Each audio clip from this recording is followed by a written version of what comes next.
Good afternoon, ladies and gentlemen. My name is Evan, and today I will be talking about motivation.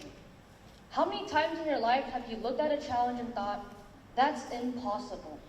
Maybe it was landing a dream job, reaching a fitness goal, or breaking free from a difficult situation that seemed to hold you down like an anchor. Well, whatever it is, think about that one thing. The thing you told yourself you can't do. Hold on to that thought. Because by the end of this speech, I want you not to only question that belief, but rewrite it completely. You see, the truth is, impossible is just a mindset. It's a lie we tell ourselves when we fear failure, discomfort, or struggle. And more often than not, that voice telling us you can't has very little to do with reality, but everything to do with the roots of our self-doubt. Now, let me ask you this. Where do these roots come from? They come from stories we've been told, experiences we've had, and beliefs we've internalized over the years. They dig deep into our minds, twisting with our confidence, making it harder and harder to believe in our own strength. But here's the secret. Roots can be replanted. Let me introduce you to David Goggins, a man who didn't just break through his limits.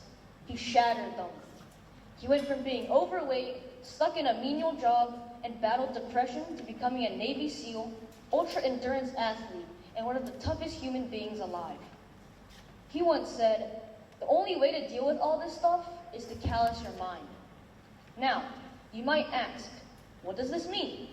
This means building the emotional and mental toughness to push past pain, fear, and doubt. To realize that the limits you thought were set in stone were merely illusions created by your own mind. Today, I'm going to talk about three things. First, why we believe things are impossible. Second, how mental toughness is the key to overcoming anything. And finally, how you can start breaking your own limits today. Now, let's dive in. Why we believe things are impossible. Picture this. You're running a marathon. You've made it 15 miles in, and your legs burn like fire. Your breath is ragged, and your body screams stop. In that moment, most people quit, not because they've truly reached their limits, but because their mind has convinced them they have. What if I told you that limit is a lie? David Goggins' famous 40% rule says, whenever you think you're done, you've only hit about 40% of your potential.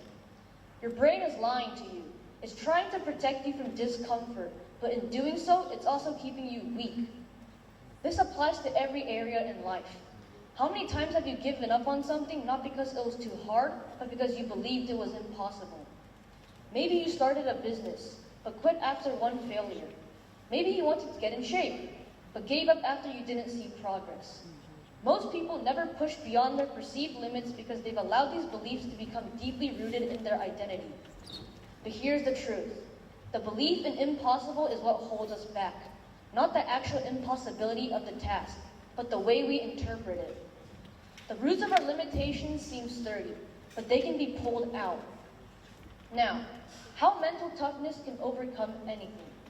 So, how do we break through that barrier? By doing what Goggins calls callousing your mind. Just like lifting weights builds muscle, facing discomfort builds mental toughness.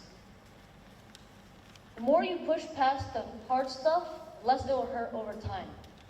You begin to develop a resilience that becomes second nature. David Goggins didn't become one of the toughest men alive by avoiding pain. He chose to endure it, over and over, until suffering became his strength. He understood that growth doesn't happen in comfort zones. It happens in the mud, in the dark, in the uncomfortable. So ask yourself this, where am I letting my mind win the war before it's even begun? Because here's the thing, the mind is powerful, yes, but it's also lazy. It wants the path of least resistance. It wants to stay safe, familiar, and comfortable. But greatness doesn't grow there. It grows in the soil of effort and rises from the roots of discipline and resilience. Finally, how you can start breaking your limits today. Whatever those limits are, commit to pushing past that point. And here's how to start. Run when you don't want to. Wake up earlier than you feel like. Find something that challenges you daily to grow. because discipline is the bridge between goals and accomplishment. Change your mindset. Stop saying I can't and start asking, well, how can I? This simple shift changes everything. Instead of closing doors, start opening them. Instead of accepting defeat, strive for victory. And embrace failure. Failure isn't the opposite of success. It's the foundation. Every time you fail, you become one step closer to success. The key difference between those who succeed and those who don't is the successful ones get back up. They don't stay down. They keep going. Now, remember that thing you told yourself you can't do. What if you could? Roger Bannister was told no human could run a mile in under 4 minutes, so he did. And after that, dozens followed. The Wright brothers were told human flight was impossible, but they made it happen. David Goggins was told he'd never become a Navy SEAL until he did. So what about you? What's the thing you've been telling yourself you can't do?